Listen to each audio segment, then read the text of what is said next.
रुंदावली तर या ठिकाणी बैलांना आणि बैलगाडा शर्यतीलाही त्रास होणार नाही याची आपण त्याचं सुवात्य करावं अशी आपल्याला विनंती करतो।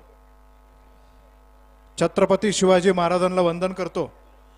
भैरवनाथाच्या यात्रा उत्सवाच्या निमित्ताने उपस्थित असलेले आदरणीय शिवाजीदादा आढळराव पाटील, व्यासपीठावरचे सर्वच मान्यवर, यात्रा कमिटी, उंच खडक आणि राजुरीचे सर्व ग्रामस्थ, बैलगाडा शौकीन आणि माझे सर्व बैलगाडा मालक, आज आपल्या या यात्रेच्या निमित्ताने जनतेतला माणूस, जनतेच्या विकासासाठी कटिबद्ध असलेला माणूस, जननायक शिवाजीदादा आढळराव पाटील इथं आलेले आहेत आणि ते आल्यानंतर आपल्या सर्वांचा उत्साह पाहून निश्चितच दादांच्या रूपाने या गावात आणि या परिसरामध्ये जे विकास कामं झालीत, भविष्यात तुळशीराम शेठ या घाटाचं रुंदीकरण केल्याशिवाय दादा राहणार नाही हा माझा विश्वास आहे।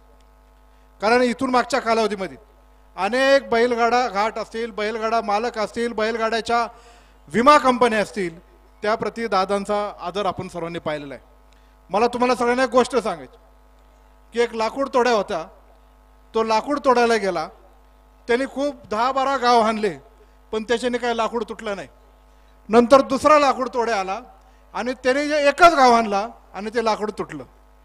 त्या बैलगाड्या शर्यतीचं असं झालेलं आहे, 10 गाव यांनी आणले आणि एक गाव शेवटचा मानायचा बाकी होता, तेव्हा म्हटले की आमच्यामुळे झालं, आमच्यामुळे झालं।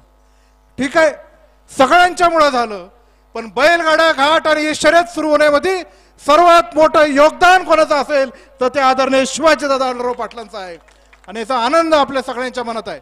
हे भैरवनाथाचं देवस्थान हे अत्यंत पवित्र आणि आशीर्वाद देणारं देवस्थान आहे। या भैरवनाथाच्या देवाच्या प्रती ज्यांनी ज्यांनी सेवा केली त्या नाथाचा आशीर्वाद सगळ्यांच्या पाठीमागे उभा राहिलेला आहे।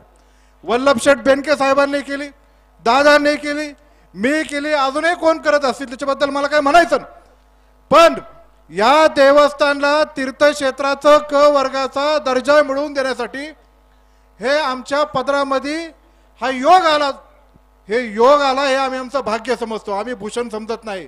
हे आमचं भाग्य आहे की देवाच्या कार्यासाठी क वर्गाचा तीर्थक्षेत्र लाभ मिळाला।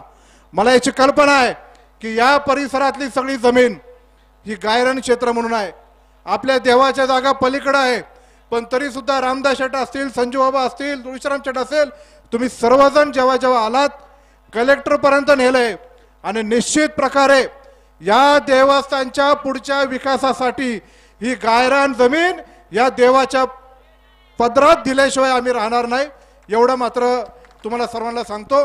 मी तुम्हाला सर्वांना या यात्रेच्या मनपूर्वक शुभेच्छा देतो आणि आज पप्पू शेठ हडवळे यांचा वाढदिवस आहे। काय शुभेच्छा द्यावा तुम्हाला हा माझ्या मनात विचार होता, पण तुमच्या मनातल्या सगळ्या इच्छा पूर्ण हो अशी भैरवनाथाच्या चरणी प्रार्थना करतो। हेच आज पप्पू शेठला मनपूर्वक शुभेच्छा। तुम्ही सर्वांनी माझा सत्कार केला त्याच्याबद्दल आभार तर मानतोच, पण जिथं जिथं सत्काराला जाईल तिथं मला वल्लभशेठ बेनकेंची आठवण येते।